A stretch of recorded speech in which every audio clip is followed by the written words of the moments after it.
Hey everybody, welcome to another exciting episode of Clinic Gym Radio. I'm your host, Dr. Josh Satterley, and I am, it's quite an honor to be joined today by Dr. Brett Winchester. Brett, how are you? Doing really good, Josh. Thanks for having me. Really appreciate it. Absolutely. You're like a legend within the world of chiropractic and rehab and whatnot. So I try and get smart people like yourself on here. So it buoys me up. You know, people don't think, they think better of me when I have people like you on. So I appreciate it. Well, actually, your name has been kicked around quite a bit. So I'm glad we finally got to meet kind of unofficially. This is perfect. Yeah, still, we went from social media meeting virtually to now speaking, but never actually having physically been in the same room, which might be the way that we, that people are your colleagues in the future, right? Is you've never actually spent any physical time with them, but you know them and have a relationship with them. So maybe this is the first one like that I have. Perfect. Nice. So Brett, can you give everybody an idea of kind of who you are and what you do and where you're calling in from? Yeah, so I have a practice outside of St. Louis, Missouri. The actual town's called Troy, Missouri. And I also have another practice that's about an hour away. So I'm going into my 16th year right now. As far as, thank you. So I teach advanced biomechanics at the Chiropractic College in Chesterfield, which is called Logan. And for those of the chiropractors out there, I'm a board member and teach for the Motion Palpation Institute. And I'm also an instructor for the DNS operation, which is out of Prague, Czech Republic. And now with my appointment with the Cardinals, a lot of my time is now spent in baseball. So I kind of head up the DNS baseball, which is kind of a side thing from actual DNS. And then I would say the final thing would be we have a company called Gestalt Performance, which specifically is designed to work on the injured throwing athlete, where we have different interventions and maybe biomechanical changes just depending on how the case presents itself. But that's basically me in a nutshell. So besides that, you also you somehow fit in a family, wife, and the ability to consume food. Yes, red wine. Love red wine. Awesome. Well, cool, man. Well, I want to give everybody a little kind of perspective about some things that I think you're an expert in a few of the areas I want to talk about. But can you give us a little how you started into chiropractic and specifically how you started into rehab? Because 16 years ago when you got out of school, I don't think those things were prevalent. They were there, but they weren't prevalent. Can you cover that? I think. Yeah, so our model has really, really evolved. So my first office, which was basically a converted house into an office, was about 2,000 square feet.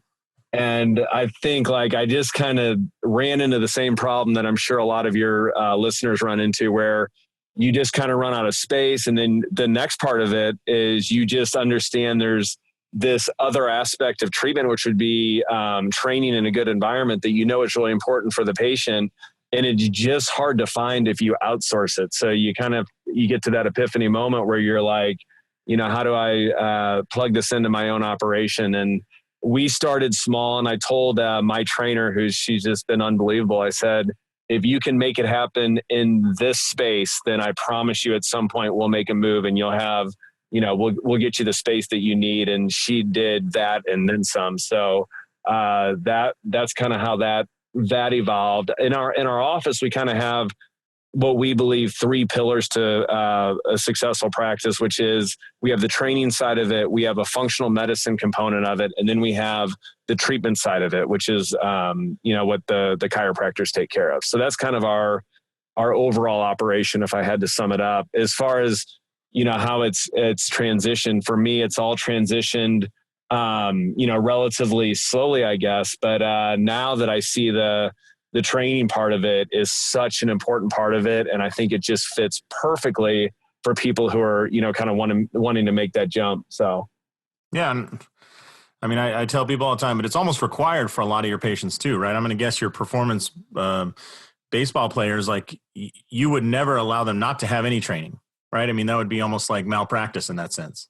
Yeah. I mean, if we really break it down too, there's very few people, with the exception of neurologic compromise, who can't be training. For example, in our gym, we actually have a spinal stenosis class. So like sometimes we'll classify it, or we have softball. So, we have, an hour where we have, patients between the age of 60 and 85 who are doing deadlifts. They're doing all kinds of things that the average population would think would be crazy, but it actually, because we do it all in the right environment, then, it goes really, really well for these people. So that's awesome. I just love the idea. I would love to see like one of those functional MRIs of when the 70-year-old with spinal stenosis who's been told that by 3 different doctors and basically got the diagnosis and the kind of washing of the hands of, well, there's nothing you can do at this point. It's just going to happen. I would love to hook them up to a functional MRI machine. And then when you give them the idea of like, okay, well, our treatment is you're going to be deadlifting and maybe do some other rehab and some exercise and just see like what areas of their brain are firing up. Like, is it the anger area? Is it the, wonder area? Like, what the hell are you talking about, man? You're not supposed to do that. It's so different, but it's so much more effective. Oh my God. Oh, it's insane.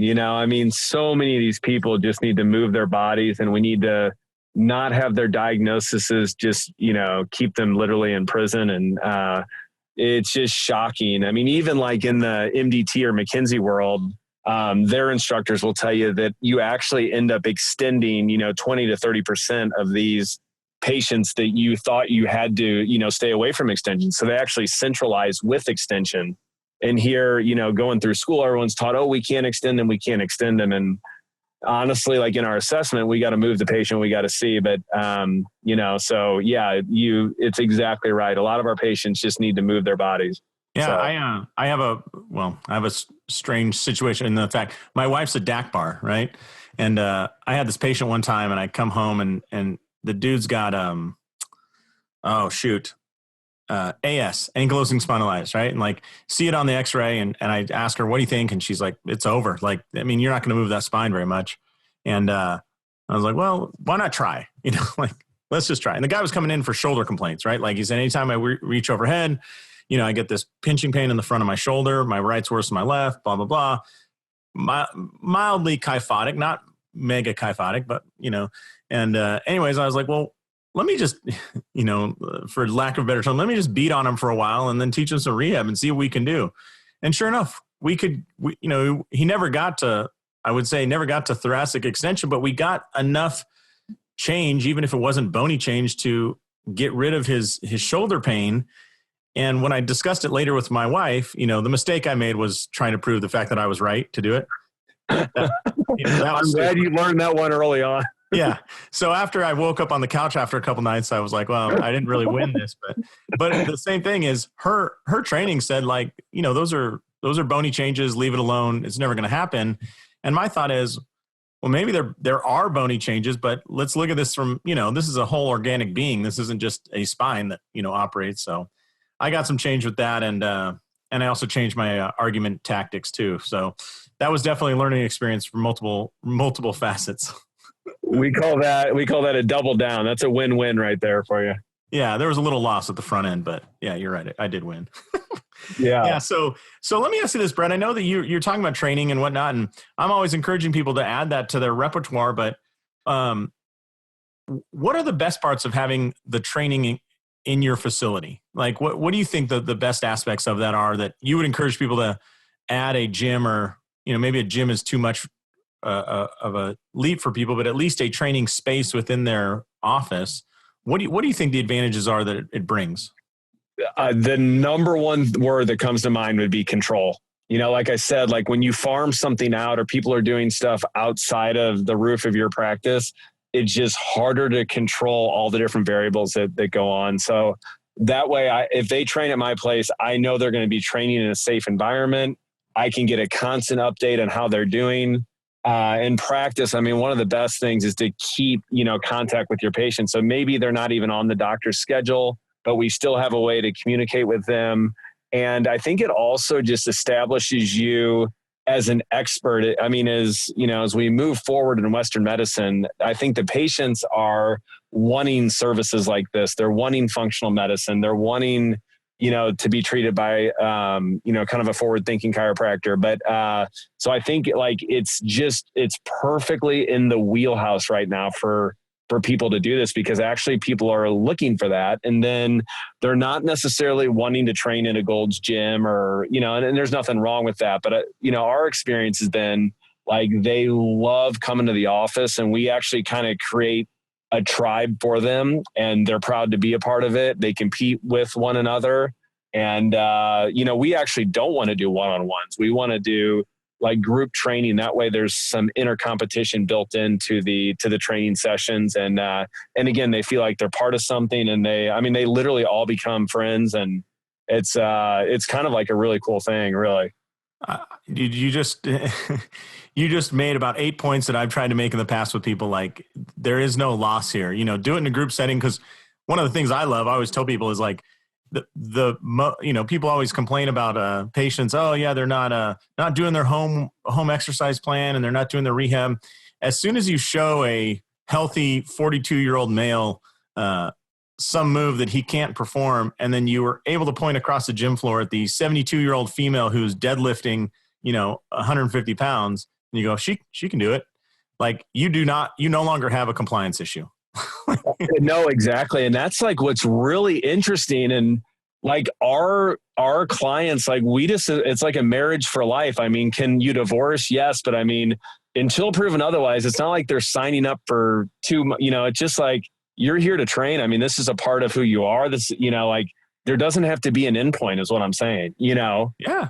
I mean, there can be. We always say we make it easy for them to come, easy to go. But I mean, like, for example, our stenosis group, until they die, they are going to be coming there, or until they can't do it anymore, which, I mean, we're kind of disproving the fact that at some point you'd have to stop, so I hope we see them when they're 100 years old, and then back to, I just thought of something out loud then what that ends up doing. And I'm really, really big on staff training. So what it ends up doing is, at some point there's going to be a conversation of why they have 2 autoimmune diseases.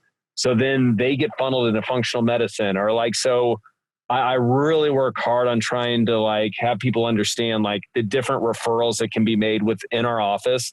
And then it's just so neat when someone's touching all areas of our office, because if they're doing that, their life's going to be amazing, Yeah, it's incredible. I mean, because I'm, like I think as a healthcare provider, you have this desire to see your successes. And one of the downsides of private practice is like, your successes aren't in your office anymore, right? Like, they're out achieving, they're doing things, they're running, they're whatever it is. But, you kind of want to see like, hey, I'd like to know about that marathon that you got a PR on and stuff, and a lot of people tell you, but when you have the gym too, and they're coming in, and they just because they're in the building, they walk up to you and go, oh man, you're not going to believe it, I was able to do blah, blah, blah. Or, they're telling you their success cases.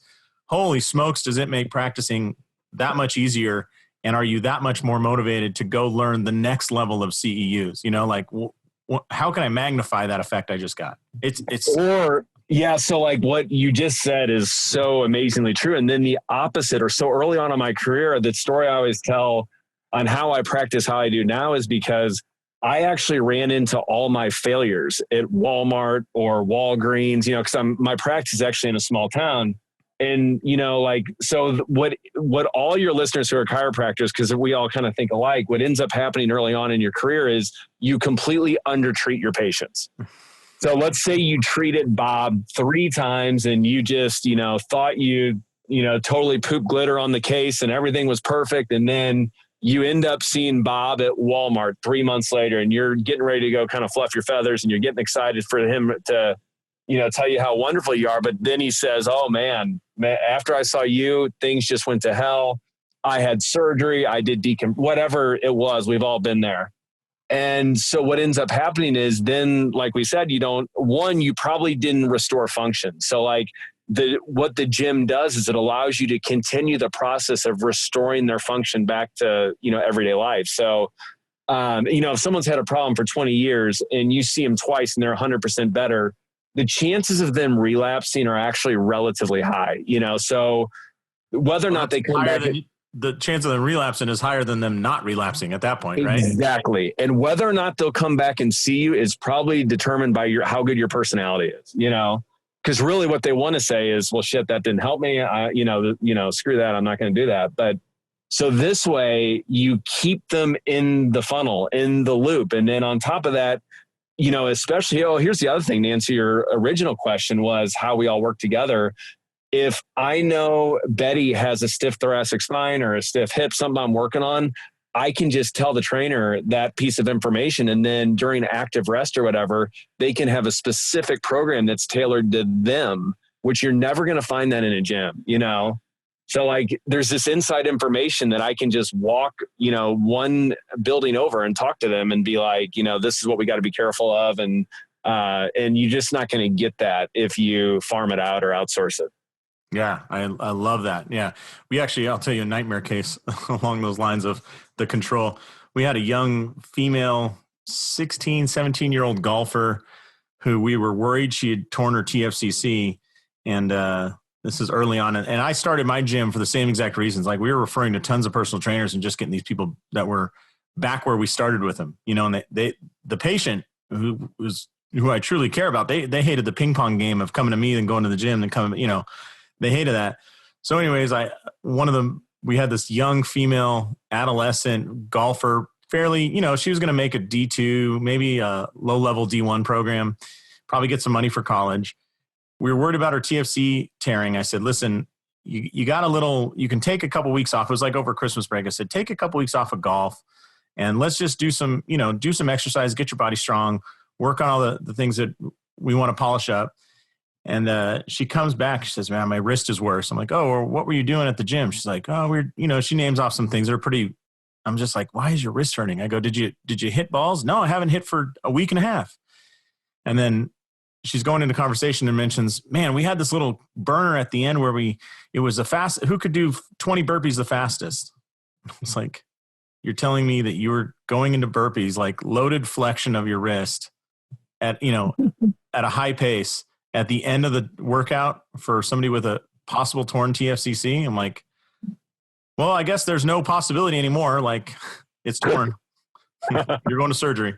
But it was just like, dude, what, who thought that was a good idea?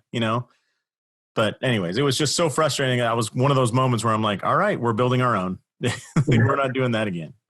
No. And I think every single person has a story similar, Yeah. So yeah. And I think too, if you set it up right, the trainers love to be a part of it because they can be empowered, all this extra knowledge that they, have available to them. And, we meet and we talk about journals or we talk about, whatever we need to talk about. But I think that, and it's an evolving model, you're constantly working on, new things or new ways of doing things. And to be quite honest, even in the gym side of it, it's also about how to keep people motivated, how to keep them connected. All that stuff can be a play and is really helpful. Yeah, I love that. And so going back along those lines, let me ask you this.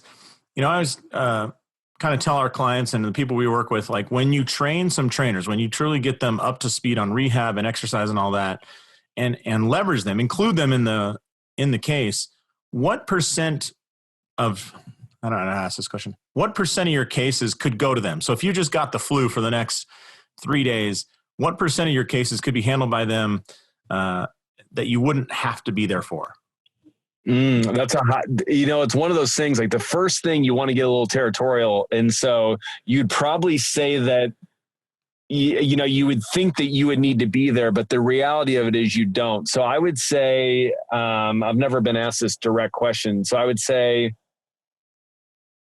you would probably have to be there half the time, maybe. I don't know. It just depends if they need manipulation. There's things that they can't do, which again, that's where it also actually works so perfectly in this model that we're talking about, because they do need you for something. It's not like you're goodbye forever. But then I always think of, okay, what can the people around me do that don't have my license? What do they really not need me for? So yeah, I always tell people you're probably going to open up your schedule by 30 or 40%. And then you're going to fill in you're going to fill back 20% with staff training and maybe some, more complex cases. But it's great because you actually make a little bit more money. You get a little bit more freedom in your schedule, and the patient's getting a higher level of care. It's like, it's so perfect. Why wouldn't you do it? No, I know, because the other part of it is, you can make money at it. And I think that's where, that most people are like, well, okay, it's good for the patient, blah, blah, blah, but we can't figure out how to make money at it. So, if you can figure out how to make it financially successful, then literally it is a win across the board. And I don't know why people struggle with that part of it. I mean, I do think you may struggle with finding the right trainers, but if you can get the right trainers, then you're golden, so. Yeah. Very cool. Well, not to change gears here, but there's a burning question in my mind. And I got to ask you this. I know that you work closely with the Prague school and you're big into DNS. How in the heck did a guy in some little tiny town in Missouri, find out about DNS 16 years ago, or whenever the hell you stumbled on it? So originally what had happened was they were doing Craig Liebenson was running the Diplomate program. And so part of that was you could originally go over to Prague. And then, so the whole reason everybody did it was basically so you could hang out with Dr. Carol Levitt. And so at the end of this weekend, so there was probably 6 days of, different topics and different courses. DNS didn't exist then. Dr. Pavel Kolaj had this 3-hour section. And I was actually the person who had volunteered. So, and I'd had a bad shoulder and things like that. And, we were all taught a set of shoulder exercises in school and rehab. And let's just say that it was minimally effective. So, he worked with me for 15 minutes. And at the time I was really struggling with stabilizing my shoulder blade well. It literally felt like somebody had stapled my shoulder blade to my rib cage, but in the most perfect way ever. For the first time, I felt really stable. So we didn't have a translator. There were no notes. It was nothing. So at the time it was just kind of I don't know what to do with this, but great experience. So then, I kept, just and staying in touch. What year is this, Brett? Just out of curiosity. This would be early 2000s. Okay. So, so then I was so intrigued just by the Prague school in general, just because I felt like it was just better than anything that was out there, from the rehab side of it. So I, kept kind of staying in touch. And then one of my mentors in St. Louis was a guy named Clayton Skaggs. He was heavily involved. Mm-hmm. And so then we basically, him and I start going back together. So, and so that, created a lot of an intimate experience, to really get to know Levitt. And then, so then as I was continuing to do that, Pavel Kolaj just continued to grow. So DNS didn't officially start till 2008. So it was mostly reflex locomotion. And then they were slowly starting to integrate kind of exercises in.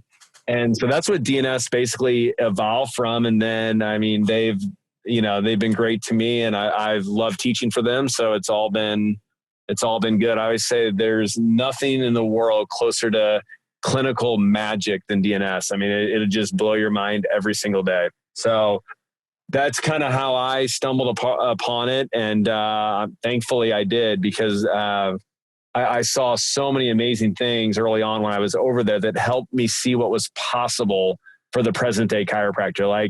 I would never in a million years have guessed the changes that can be made in the musculoskeletal system until I got to see some of those examples. So, yeah. What was it? Just out of curiosity, I mean, besides the experience you had yourself, but I mean, your story I had this patient that went over to Europe and in late 90s and discovered this energy drink that all the kids were drinking. And he came back and tried to tell everybody to invest in it here. And he ended up getting the North American distribution rights for Red Bull. But he said when he brought it back, everybody was like, I don't understand what it is. It tastes like crap. What do you do with it? He's like, oh, mix it with vodka. And they're like, that tastes worse. What the hell is this? And I just picture you there, trying to talk about DNS, and you're saying there's no translator, there's no notes. And you're just like, I'm telling you, this is the future. And they're like, so let me get this straight. I get on the ground and act like a baby and all my shoulder pain goes away. It's something like that, but just believe me. Oh, I know. We always say, your biggest nightmare is to sit down on a plane and someone asks you what DNS is, and you're just like, oh, you don't even know what to say, because it's it's a weird thing. Cause like, if you're on the outside looking in, you're like, well, it can't be that involved. I mean, it's just a set of exercises.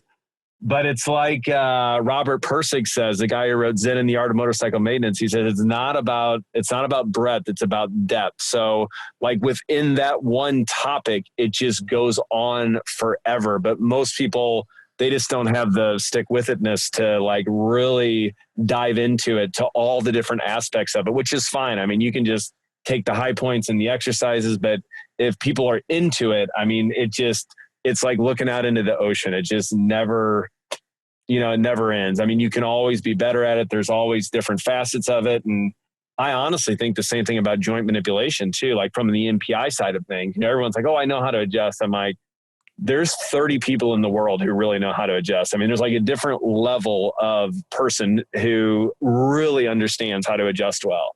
And when you get in those hands, it the second you're in it, so it's like anything, I mean, if you want to do a deep dive into it, it's going to take a lot of grit, a lot of hard work, a lot of, getting your teeth kicked in. And, but at some point it's going to make you better. So.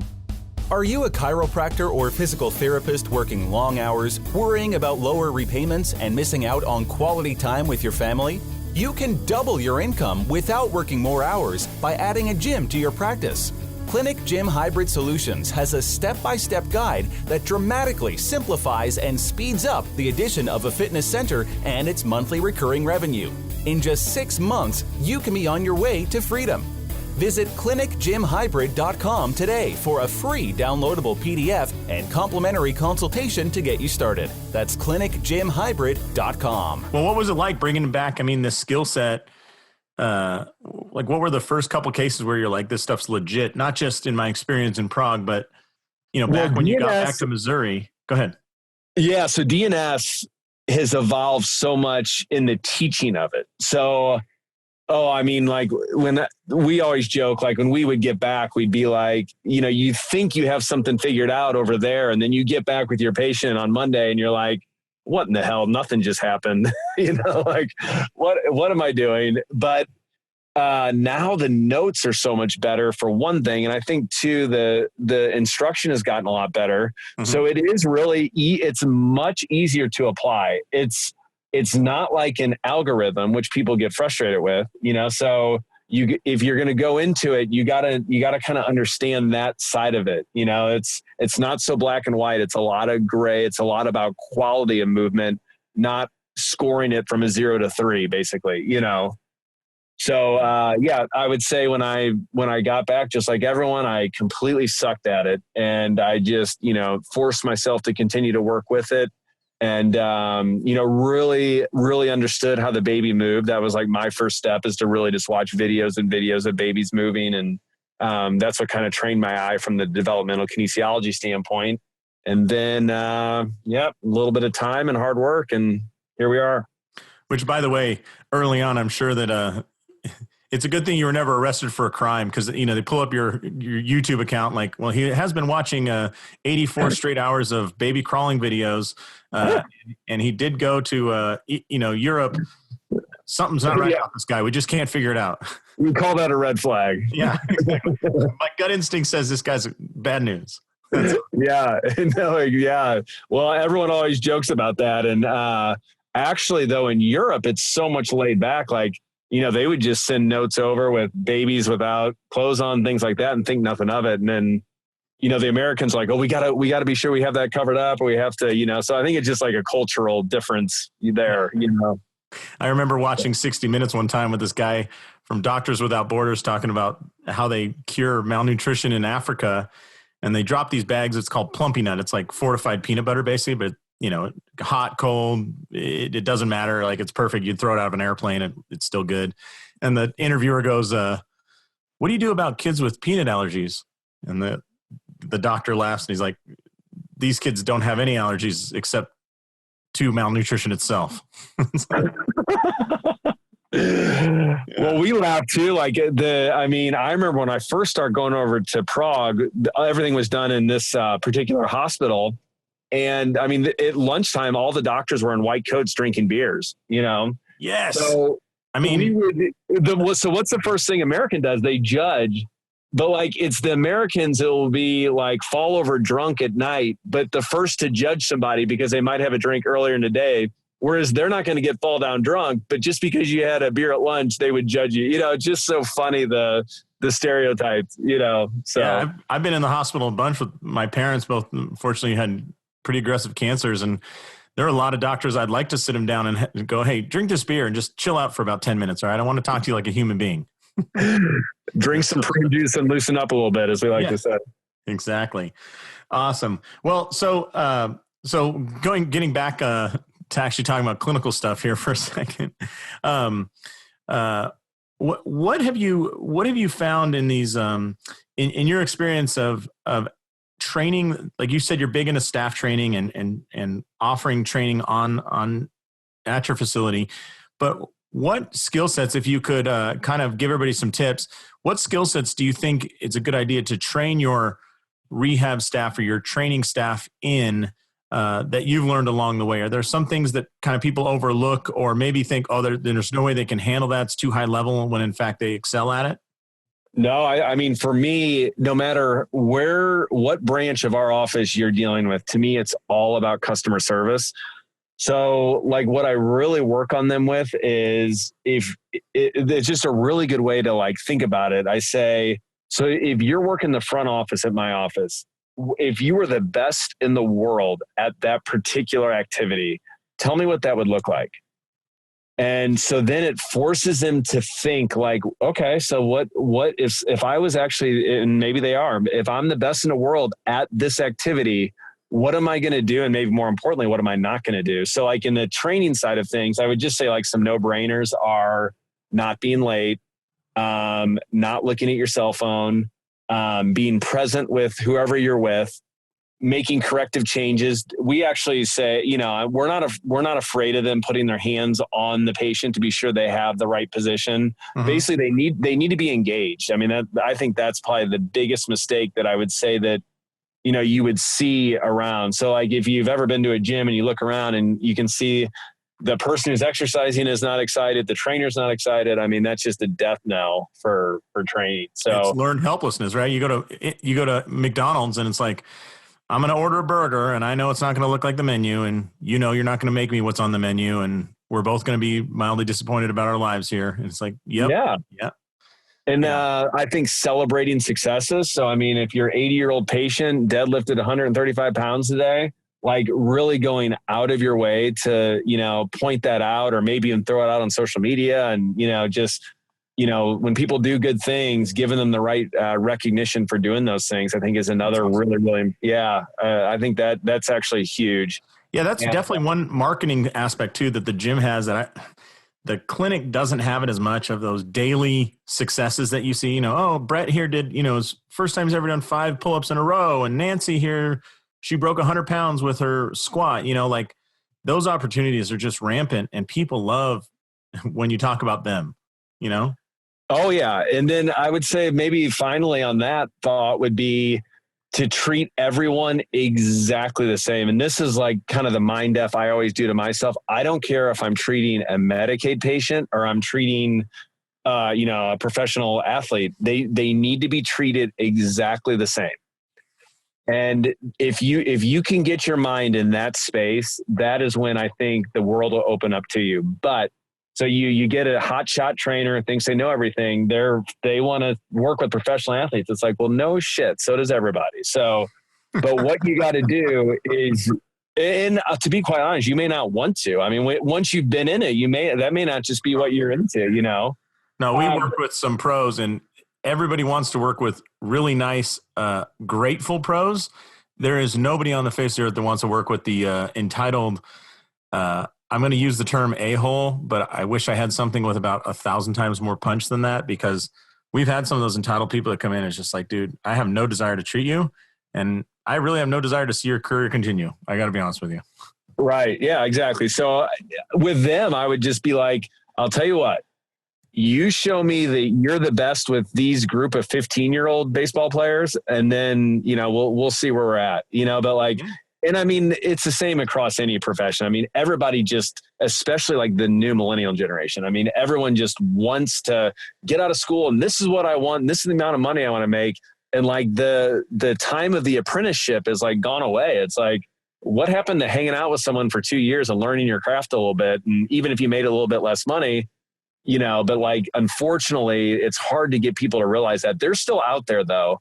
Like, you know, the people involved with MPI or like the people in our same circles that you and I have, Josh, like those are our 10% that are just amazing, you know, but you're going to run into the other. So you either got to train that out of them or you got to find the people who do have the right, you know, the right attitude. I mean, honestly, for those of you who are looking to do this, show me a great personality and we can train everything into them, you know? Right, yeah. Sometimes like the more they think they know, the more they think they've got it figured out, the longer they've been in it. Sometimes ironically, that's not who you want. Like I would rather you be a little bit green and be meek and be able to be coached. And then, you know, we can teach you what you need to know, you know? Yeah. I mean, it's funny. I think maybe the solution here is you take the millennial chiropractic graduate that wants to treat somebody famous and you hook them up with somebody who's got a huge Instagram following and a bad attitude. And then when they screw that person up, because everybody screws people up, right? Yeah. And he tweets about how bad your service was, then, you know, and now your chiropractic career is sunk because you weren't willing to put in any time. You go, you sure that's what you wanted? You want to treat famous people? And it's like, oh, maybe I shouldn't have done that. But well, I mean, and of course, like I'm being mean. You're a nice guy, Brett. So, you know. Well, no, but everybody wants to be on the trophy stand with them when everything's going well. But then if they don't do well, then, I mean, you got to own up to that too. And that's why, like myself personally, I just stay away from this, you know, like I'm not going to get cocky or celebrate the successes because I know things can go the other way too. So yeah, to me, whenever you see cockiness, you're looking at someone who's not actually seen patients or athletes or because really, I mean, as you know, I mean, you get humbled every single day of your life. It's really difficult to become cocky if you're in practice all the time. But like you catch a weekend seminar, someone who's like shows some arrogance or some cockiness. In the back of my mind, I'm like, you're one, you're insecure. Two, you're not in practice. You know, so yeah. I always I teach for the SFMA, you know, and you know we're seeing a lot of chiropractic colleges integrate it and PT schools integrate it, and I always think like I always say this: the downside here is you haven't screwed up enough people to know how effective a great diagnostic system is. Like you don't know what a gift that is, you know, because in my first SFMA manual, there's probably 30 names written into the margins, like, oh, this is why you know Brett's shoulder didn't get better, and this is why Judy's ankle would never fix, and you had that emotional, I don't know what you would say, the emotional energy of having screwed up a bunch of people or not being able to fix them. And I'm going to guess you went through the same thing when you were learning out, you know, with DNS and all the things you're doing. Like you had that emotional energy to go, I don't ever want to feel like I felt with, you know, Mr. Smith. Like I felt like an idiot in front of him. Yeah, you're kind of competitive. And then like my overall outlook on this is one big journey to me. It's going to be full of peaks and tons of valleys. And so as long as I just continue to get myself better, and a lot of times, like I tell my students, like your patient can be 100% better. And that doesn't mean you've functionally changed them, you know? So like all the little failures that you're going to have during the day. I mean, of course your patient might come in and be like, I'm 100%, you are absolutely a magician. In the back of my mind, I go through my audits. I'm like, you are absolutely no better. I might not tell them that, but like holding yourself to this incredible high standard of changing function, I think is just where it's all at. And that's like, so I've been at it long enough now to where like a lot of my friends, best friends, they're done. They've sold their practices. They've made a shit ton of money and they're just through with it. And I look back, I'm like, God, I just feel like I'm getting started. Like I still love going into the office. I still love what I'm doing. And the reason is because every case is a puzzle to me. And it's one more opportunity to get myself better at what I do. So like, and that's how I look at it. And Carol Levitt, he used to say, you know, which treatment of mine will be my best treatment? And his answer was the last one, because it had 70 years of experience built into, you know, his hands, you know. So this is one big journey. The problem is people who are on this journey, they mess things up along the way and they don't have those learning moments. So they continue to make the same mistake over and over. Like in our world, it may be a lot more subtle. Like it may be you didn't choose the right DNS exercise at the right time, or when you should have used a MDT or McKinsey approach first instead of you went right to DNS, or, there's all kinds of like tiny little micro examples throughout your day, but like learning to expose yourself to that. And I think that's how you get better at it, and that's what I think what we're all trying to do. So. Yeah. So if we see you, Brett, we'll notice there's a couple scars on your chin from taking a couple shots directly to the chin. Might have those same things. Definitely. Oh yeah. Hey, and I'm proud of them. That's right. That's clinical experience, right? Yeah, exactly. So I just got to ask you, was it amazing? I've heard from a couple of people who were able to work with him, but was it pretty amazing to watch Levitt work? It was, where he was so good was just in his assessment and not like getting ahead of himself. I think like the present day chiropractor, just as an example, is rushing to get to treatment. They don't do a full assessment. They just start treating before they have all their information. And then his other huge gift to the world was not being biased by the patient's pain. So gathering the information, I'm sure people have heard me tell the story on other podcasts, but the one that just jumps out that I'll never forget was cervicogenic headache, had it for years. He scans a patient for an hour. What he ends up doing is basically just dry needling a soleus trigger point, essentially. And immediately the headache was gone. So since we were there a little bit, we got to see the headache stay gone. And so he did that one patient after another. And he was so good at only treating like the most functional link, so. And that's hard. It doesn't matter what the technique is. If you think about it, it applies to everything. If you're like the people who are best at acupuncture, the better you are, the less needles you are. The better the adjuster you are, the less adjustments you need. The better trainer you are, you need less exercise to get the same outcome. So I think like his simplicity, his ability to assess, and then his ability to just say, this is all I'm going to do today, and it's going to get you better. So. Yeah, and there's nothing like seeing that and then it just confirms to you the fact that this functional approach of, the top is the bottom and it's all connected, that actually does matter. So if you're shoulder pain and I'm just looking around your shoulder, I'm already making assumptions, right? Like, yeah, the story I tell at seminars that is just the perfect motivating factor for anybody is it was a former Cardinal player, Dizzy Dean.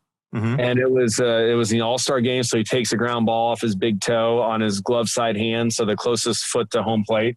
So he has a first metatarsal phalangeal fracture that he comes back too soon from. And this happened in an All-Star game. He didn't even want to play in this All-Star game, but he got pressured into playing. So then he says, I don't know what it was, but I never regained the dorsiflexion of my toe. He didn't say dorsiflexion, but he said movement.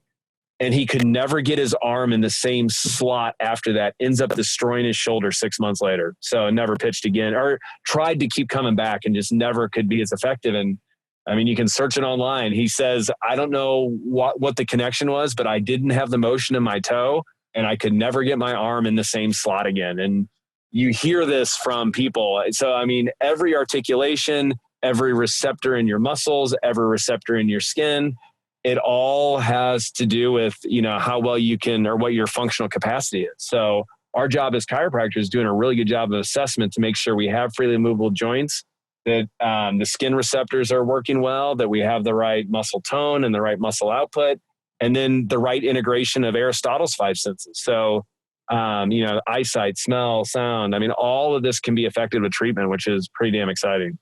Yeah. And there's no other group that has the vast, skill set that we have.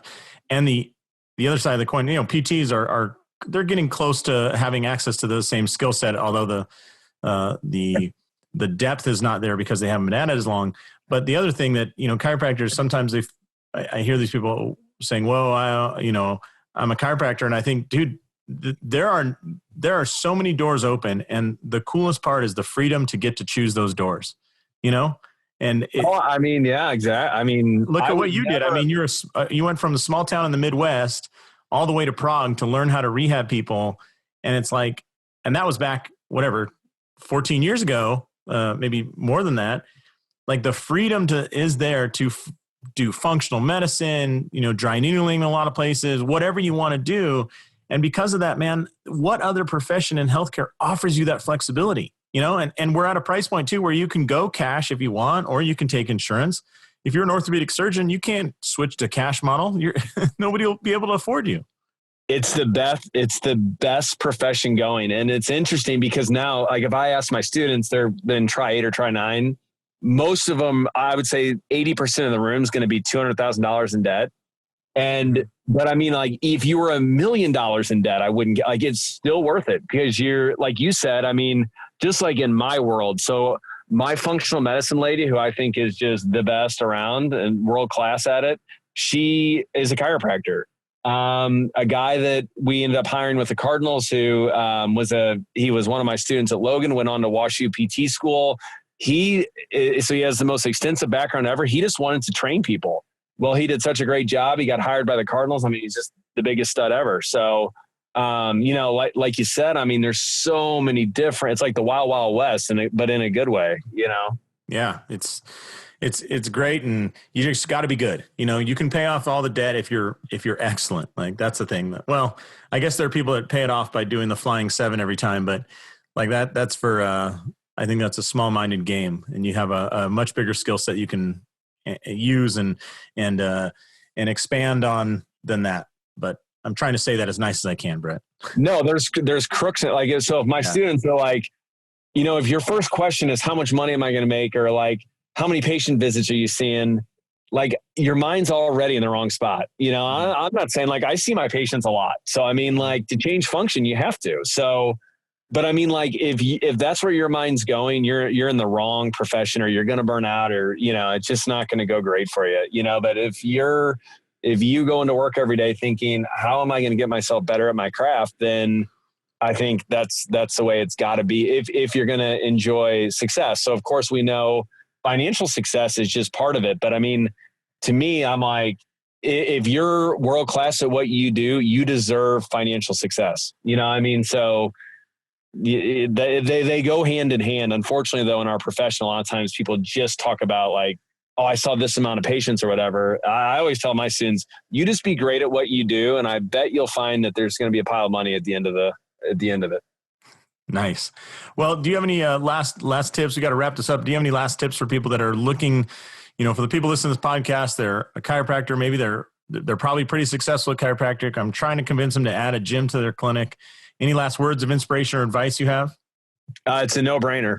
I mean, I don't know what else to say about it. I mean, to me, it's like if you can do it, and I think like you start small. I think where most people decide not to do it or they procrastinate on it is they don't think they have the right space at the time. I would say, like any project, just get it going. Like any project, even if you're doing something around your house, it's got a tipping point. So, you're doing it, it sucks. And then all of a sudden the project just starts to roll for you. You're like, actually, I just want to get this done now. So I think the same thing, like instead of procrastinating on it, just get it started, even if it's in small space, and let it grow organically, and off you're running. Nice. All right. Well, this has been a absolute great interview, Brett. I really appreciate you taking the time. I appreciate all that you're doing for the chiropractic profession, whether it's with the students or all the way up to professional sports level, and everything that you're bringing to the world. And I hope to get out to one of your courses here soon, because I've never experienced that is the Motion Palpation Institute. So I'm excited about that. I guess that's it, man. I just want to say thanks, and I'll wrap it up. How can people get a hold of you, by the way? They can email me, bw@winspineandsport.com. And then slow that down real quick. It's bw at win, WIN, spineandsport.com. I'm not good with the whole social media thing, but I am on Facebook. So I've got that part figured out at least. So I think Instagram is my next kill. So awesome. All right. Well, Brett, this has been, like I said, a slice of heaven. I really appreciate you taking the time today. And for all of those listening, Brett Winchester, he's a genius, and he said it's a no-brainer. So follow in his footsteps. And with that, I will say, on behalf of Brett Winchester, this is Dr. Josh Satterley saying, go out there, maximize your license, and live the life you dream of. Thanks for listening to Clinic Gym Radio. If you're ready to double your profit without working longer hours, please visit clinicgymhybrid.com and find out how easy it is to get started on your path to freedom. That's clinicgymhybrid.com.